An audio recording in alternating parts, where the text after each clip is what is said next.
Hello viewers, I'm SB, and this is Voxelgram. Voxelgram is a puzzle game. It's 3D Picross. What it basically is a three-dimensional Picross, and if you're familiar with Picross, that's probably all the pitch I need to give you for you to know whether you will like this thing or not. But if you're uncertain, if that does not give you enough information, let me show you a little bit of what this game's got going on. So it's got 190 puzzles in it. You can see I've burned through 60 of them already. It's not a huge game. It's not terribly long, but it is only $10, and I think it's excellent. I think it is totally worth that money. So we're just going to jump to this area that I have not done yet. You can see the puzzles in Voxelgram are broken up into these little dioramas, and each one of the puzzles in this area is an object that is within this space. Let's just jump into the first one here. We've got this brick of gray. What could this be? Well, we'll have to find out. We will have to go into the pixels, into the voxels, and free what lies within. So, if you're not familiar with Picross, or if that 3D Picross remark was not enough of a thing, some of the voxels in this shape are part of our final puzzle, but not all of them. The numbers on the sides of the shape tell us which voxels need to stay. So, like, for example, this is telling us the three of the voxels in this row are part of the puzzle. That's all of them, so we'll just mark those ones all good. And we can do the same thing over here. This is telling us, it doesn't just tell us that 3 of the voxels are part of the puzzle, it tells us that a contiguous group of 3 voxels is part of the puzzle. So we know this must be to create our contiguous group, and that means that neither one of these two are supposed to be here, and we just, using a little bit of logic here, chip away at the shape until only the things that are supposed to be here are left. It uses a little bit of non-standard notation. This is not the way this would usually be represented in a Picross game, but what this is telling us is that there are 4 pixels in this row, but there's a gap in them. It is 2 contiguous groups with a gap between them. Obviously, the only way that can be the case, given what we know now, is for these 2 to be part of the puzzle and that one not to be. And then we just continue like that. So we can sort of scroll through the layers of the thing. We've hidden the top layer now. We can do a very similar thing here. Chip these away. We know this. Only 2 of the voxels in this row are part of the puzzle, so let's crack those off. And then this one is remarkably easy. So we just break these away, and there you have it. It was a cooking pot, apparently. Yeah, okay, that makes sense. That's approximately the shape we built. Alright, next. And I mean, look, I'm not going to try to pretend this is something more complex than it is. That was it. That's what you do. You just find the shape that is waiting for you within the shape. But I have found this incredibly compelling. I am really, really enjoying my time manipulating these objects and trying to, like, find the space within them. So we have a 3 here. That's pretty straightforward. Let's peel away this layer and mark that, since we know this. Over here on this side, we can see 2 voxels with a gap between them can only be represented the one way on a shape of that size. Here we have our 2 with a gap between them already, so let's break these. Only 1 voxel from that row is good. All 3 of those are okay. And what do we have left to satisfy? Okay. Already have our 3 voxels there, already have our 4 voxels there, and we've created... Ah! It was a spice rack the whole time. Obviously, everybody could see that. Okay, so these 2 rows down here are already set. And because we know the groups are contiguous, that means that we know this shape as well. So we can just break off all the extra pixels here, or extra voxels, sorry, all these extra volumetric pixels.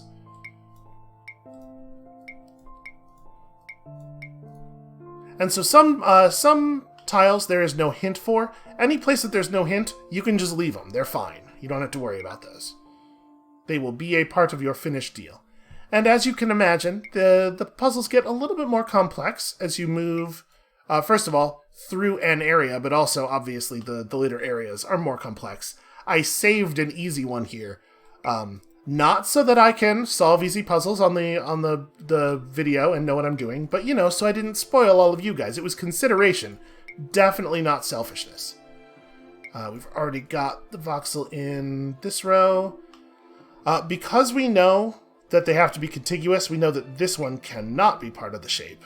It has to be either that one or that one. Let's see, what else do we... Oh, these ones we know already. This has to be a group of 3, so these 2 can't be it, and that solves these. Oh, and also that. And then you're already complete. A cutting board with, I don't know, something green on it. Who eats green food? Who could even tell? And I think they did a good job of choosing music. I think for a game like this, the music matters more than you might think. And of course, you could always just mute it and listen to your own stuff, you know. Check out the new Black Dresses album for the 14th time this week, which I may have been doing, but... Oh wait, this is not necessarily the case. Hold on, I was about to mark something that we don't actually know for a fact yet. But I think the music that's in the game gives it sort of a... I don't know, it creates a little bit more of a feeling of importance than is maybe 100% warranted. Like, it's a little bit more dramatic than is maybe 100% warranted, but I'm way into it. Alright, so we know any arrangement of 5 contiguous voxels here is going to include these 4, right? It's either these 5 or those 5. So we can use that as information to solve some other stuff here. Like, for example, this 2, with this in place, we know that one of these 2 is, and that one definitely is not, part of the pattern. For the same reason, these can't be... 4 contiguous voxels with a gap doesn't really give us much information given the amount of space here, so we're going to have to wait on that. But we do know this now. Here we know this thing, and because of the 2, we know that this is not part of our shape. Oh, I guess also we have these 2 voxels solved already. We know these can't be part of our shape, which solves that. Which tells us that this can't be part of our shape, because if it was, there wouldn't be a gap in the 4 voxels in this line. Doesn't solve the rest of it, though. It still could be either that or that. So what else do we know? What else do we have? Oh, okay, well this gives us this, which means we can erase that one. We'll peel that layer away. Okay, got some more information here. Very familiar looking information. And then if we rebuild the shape, you can see we still got a fair amount of work left to do. I guess those 2 are the only group of 2 contiguous left, which means we can erase that one. Oh, I did not get these, but I sure should have. We have definitely solved those columns. Now, one complaint I do have about the game is I think it's a little bit cumbersome to fix mistakes. You can see they have different tools down here, sort of different modes you can put your cursor in. But I do find that if I accidentally erase a cube that is actually supposed to be part of the puzzle, it is a little bit of a pain to redraw it. Like, the capability definitely exists, but it's not as easy as I would like it to be. We know we can delete this one. What else do we have left? So the 3 there. For satisfying this 2 with the gap, either one of these still could be... Oh, this 3 with a gap is solved already. Let's get rid of those. I don't know that that gave me a lot of new information, though. Ah, well, deleting this solved this, which solves the 3. That's something. So we still don't know which of these 2 finishes that group of 2 there. Still don't really know anything about this group of 2. Oh, this 4 is solved now, though. Which means we do, in fact, know some things about this group of 2. Which solves that for us. And now that we have this colored in, yeah, that's good. Okay, there we go. I think that sort of cracked it. Maybe not entirely. Oh, no. Now there's only 2 left in this row. So that gives me that. Which marks this. So, there it is. Just an average everyday houseplant. That explains why I was so unfamiliar with the shape. Oops, that's the wrong button. There we go. Do love to start a puzzle with a 0. So what do we got here? You can see the shape down here tells us the depth of our puzzle. There are 6 rows. We can see that printed on the top of the thing. There are 3 columns. There are 5 columns when viewed this way. There's probably a better name for discussing things in 3 dimensions than rows and columns. But this does give us something to start with, right? Oh, wait. Sorry, that one we don't actually know. 2 and 5 look very similar. You know, the idea that there's any difference at all between them is just sort of a certain point of view. Alright, so let's just draw some of these.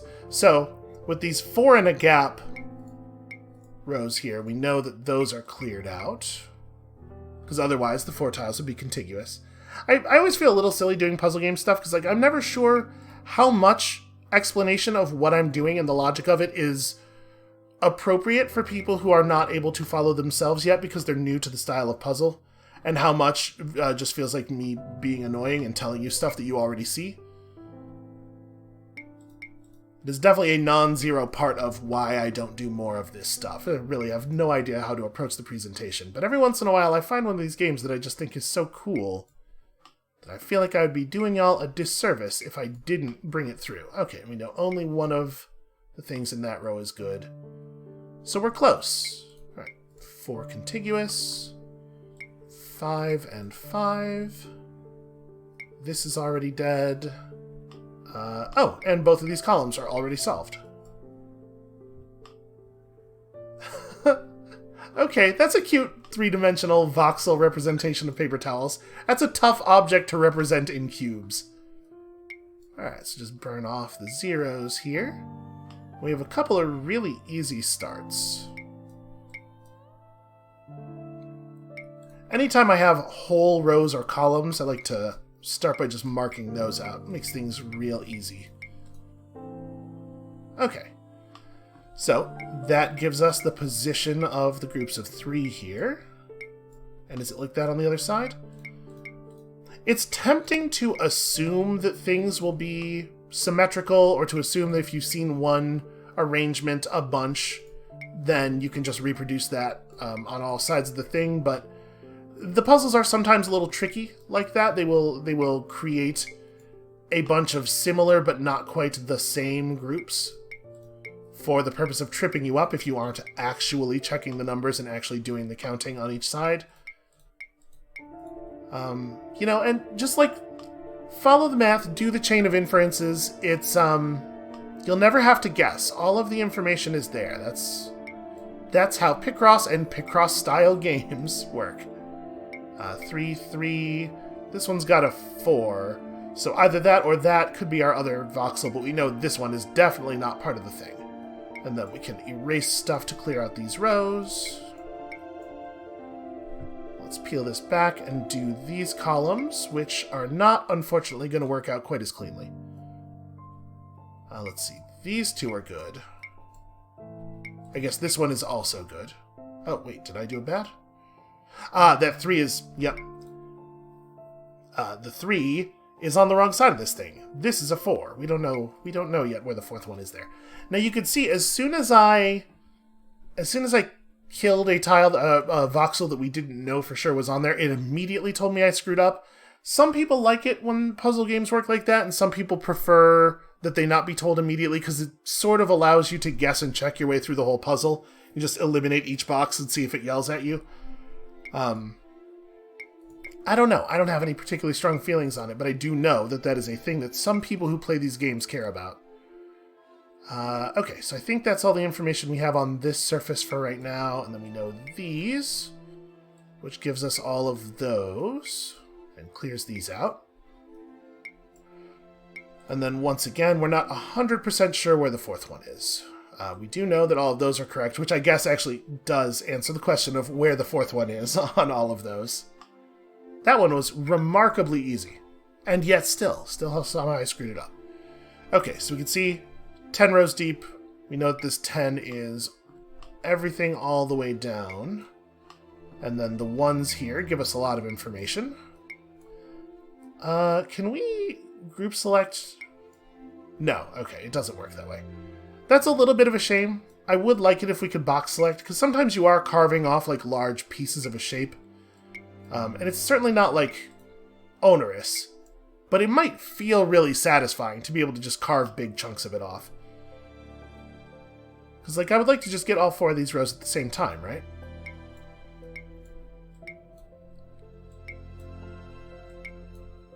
Yeah, I do like the music. I do like the music an awful lot.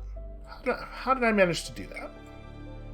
Okay, and then we can see there's this row in here that goes all the way across. We also have some 5s that we may as well mark out while we're working here on the bottom side of the shape. And so I'm hiding and revealing rows just by mouse wheeling. This can be a little unintuitive, like if you're at the corner. Right now, it's not clear to me whether mouse wheel up will move us in from this side of the shape or from this side of the shape.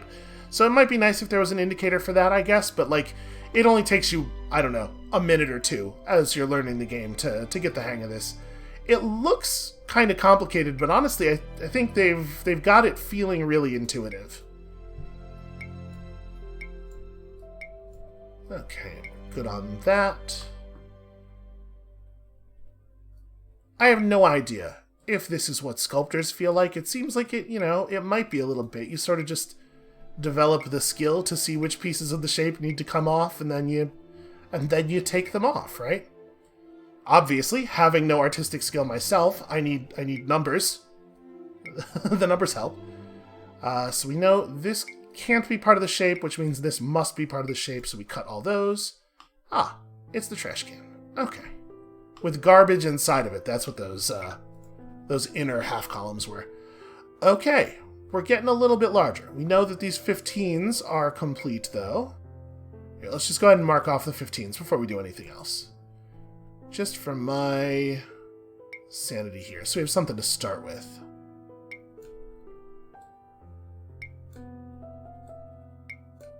Okay. So, what else can we work with? Okay, these 9s are also complete rows.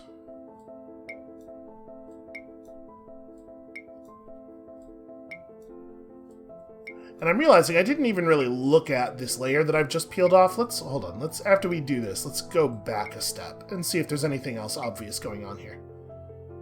No, not really. Not with numbers this small just yet. Except, yeah, that's right. Since we have a whole colored column back here, it actually does give us a lot of information, doesn't it? Alright, all of these are marked. All of those are marked.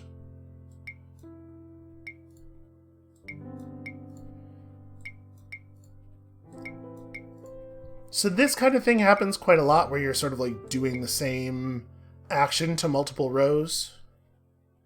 And every time that occurs, it's nice. It's hard to describe. It may sound a little silly, but there's something about that that's just really pleasant, like just getting the same draw and cut and draw and cut. It's very relaxing.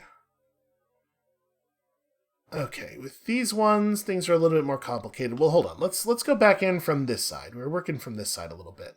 So is there... I guess, actually, we've kind of satisfied all the numbers on this side of the shape. Okay, yeah, let's carve in this way, because these 6s are gonna be total information as well. Alright, so all of the 5s, we know they extend all the way through the middle of the row.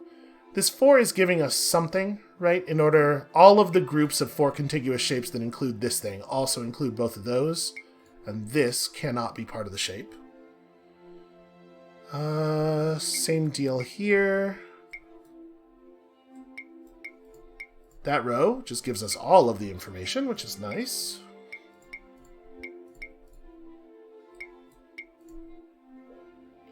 Okay, no indicator on top of this column, unfortunately. That would be really helpful.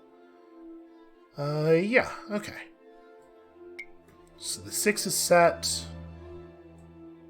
The 5 is going to be at least this.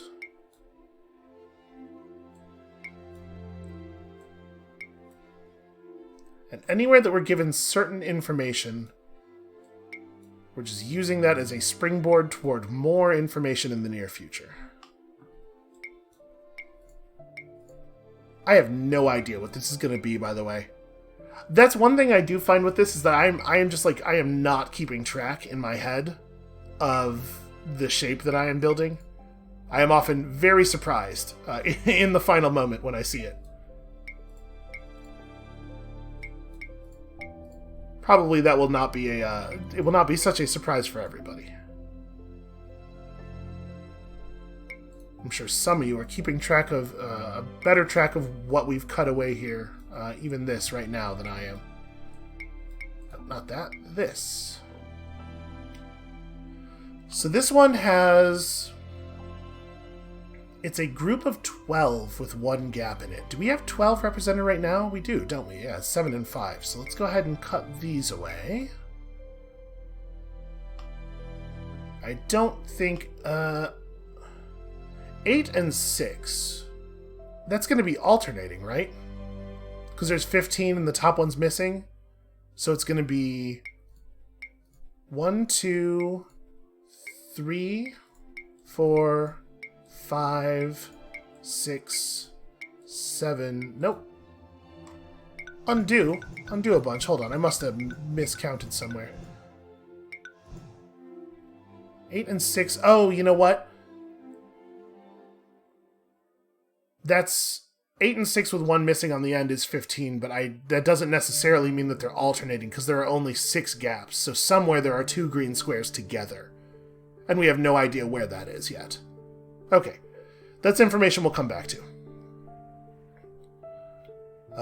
So this we know.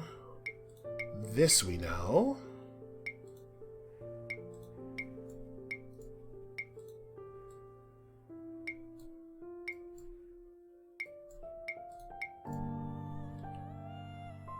Yeah, we've carved a lot off of this one, but boy, there sure is still a lot to do. So, 11. 4, 7, with 3 gaps. Okay, yeah, this is actually... Oh, that was the wrong button. That was the cut, not mark button. This is actually 11 with 3 gaps in it right now, which solves that for us. Actually, it solves all of these for us.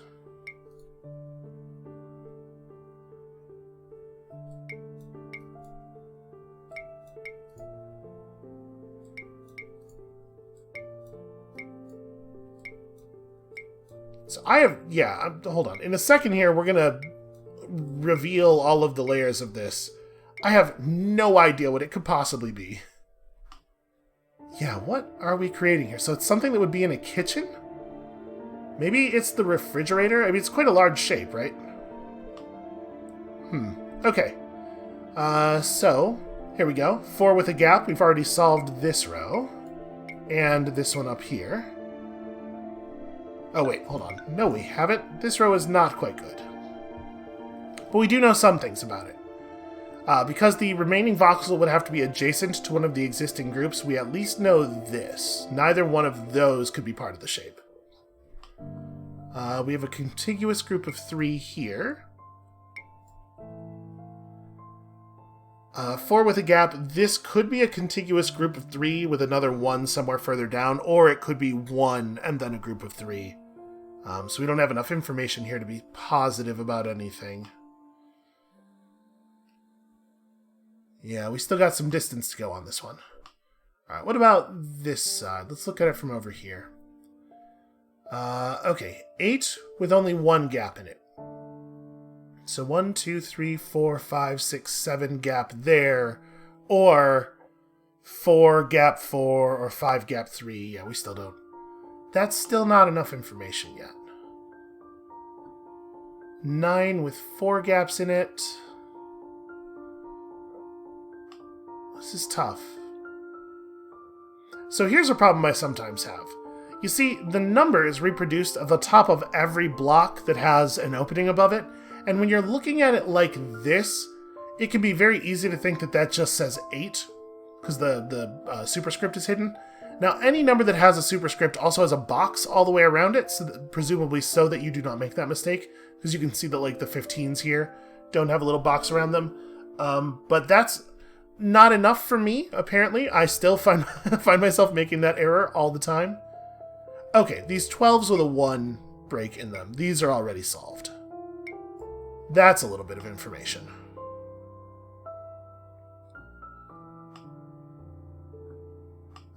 What else? Well, okay, we know this tile can't be part of the puzzle. Because there's no contiguous group of 2 in this line. And then...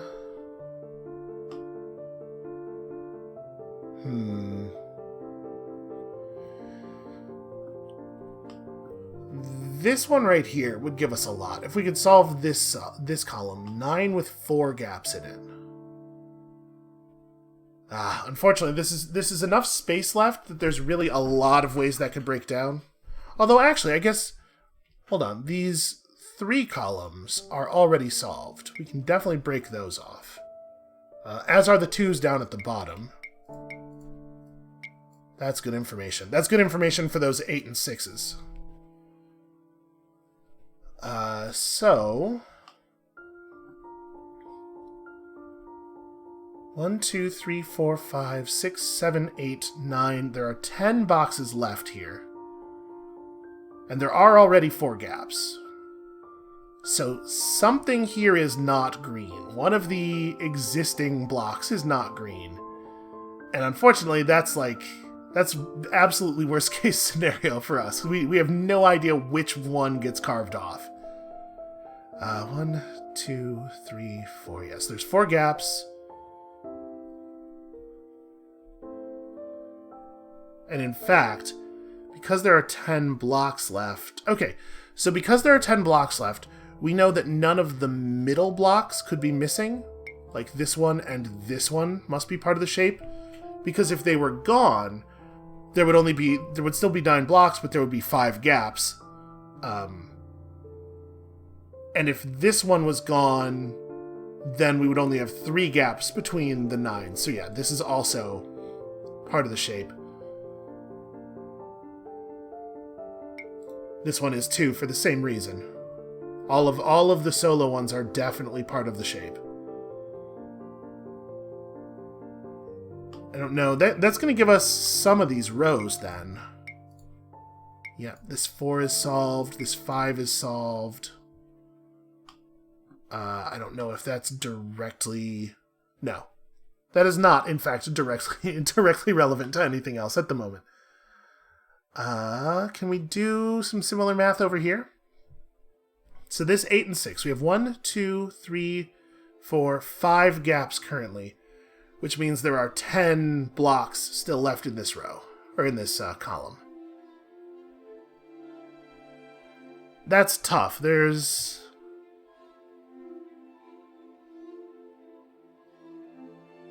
still a fair number of permutations that work there then. I think. And we gotta get it to certainty, obviously. I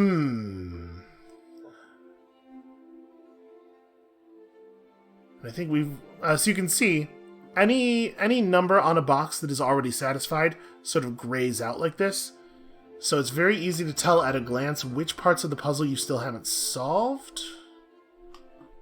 Okay, this 5 is solved now, which gives us a little bit more on this. We know that's broken, which means the only remaining voxels that could be it are this and this, so we can carve off the rest of that column. We have a 5 over here that, yep, looks to me like it is probably solved, which means that we know this can't be part of the puzzle.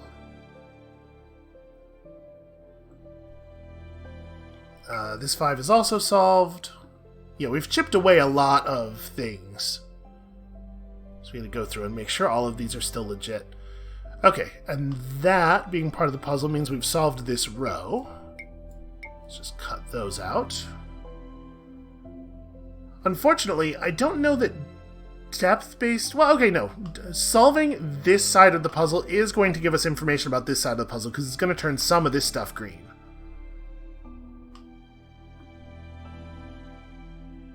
It hasn't. None of these turn green, but but just trust me. Eventually, some things will turn green if we keep doing that.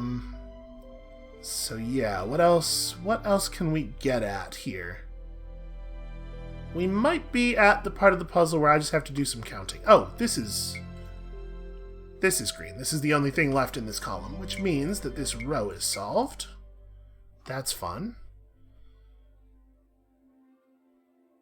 Okay, we're getting there. Piece by piece.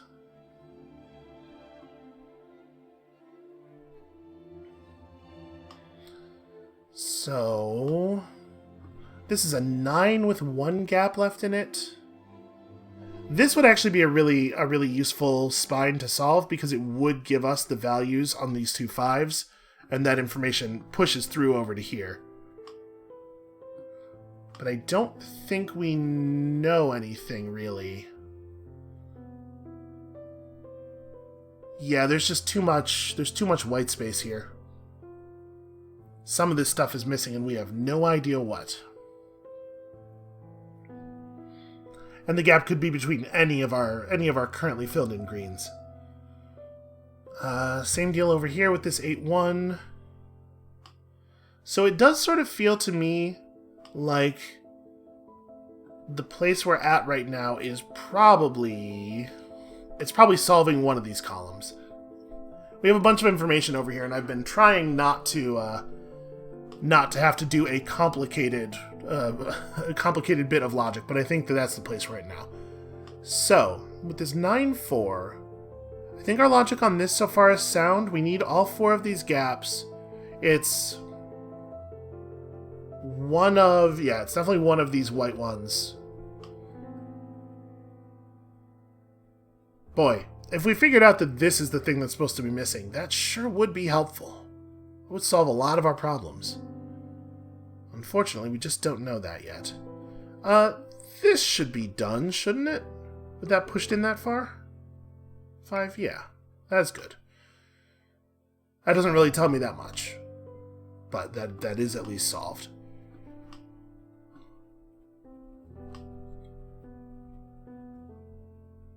Okay. No, never mind. I was gonna say this 3 is telling us something, but that tile there is not in the same plane as the 3. Okay. 11 with a group of 3, we solved that already. This 8 and 6 feels to me... it's like... or this 8 and 6 feels to me like the one we're probably going to crack. Because this is the one where we have most of the gaps already. 5 gaps. So... I guess in order for there to be 6 gaps in it, this has to be missing, right? This is the only way to remove a tile and create another gap.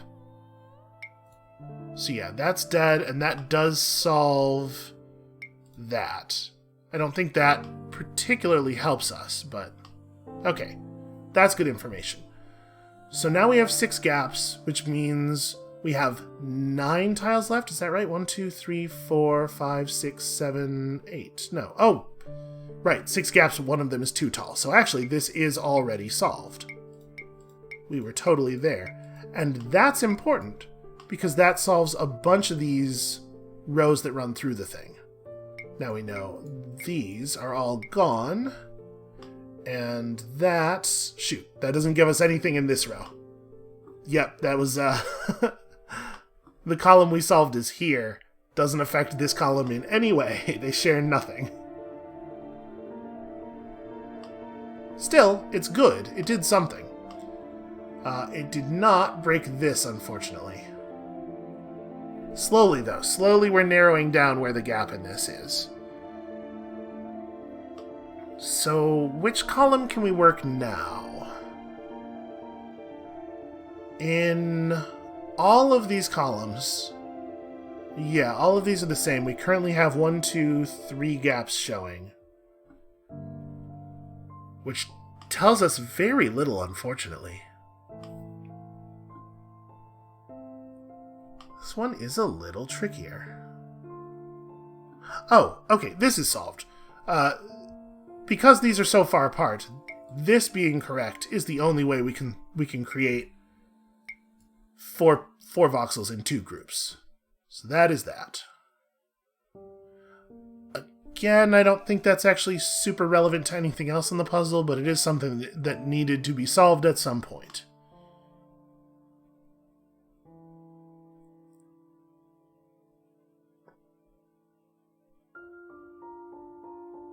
Yeah, that 9 is killing me. This is like Solving that 9 would solve this row, which would give us a pretty good idea of what's going on with the other rows, I think.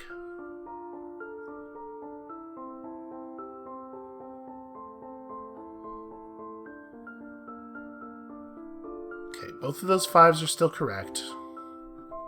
Still unsolved, I mean. So...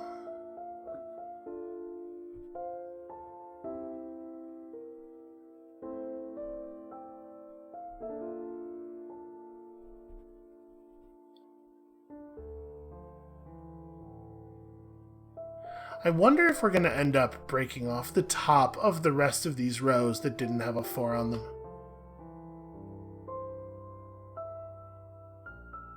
It's basically just idle speculation. Definitely just looking for things to talk about at this point. You know, you get it drilled into your head that you're not supposed to have dead air.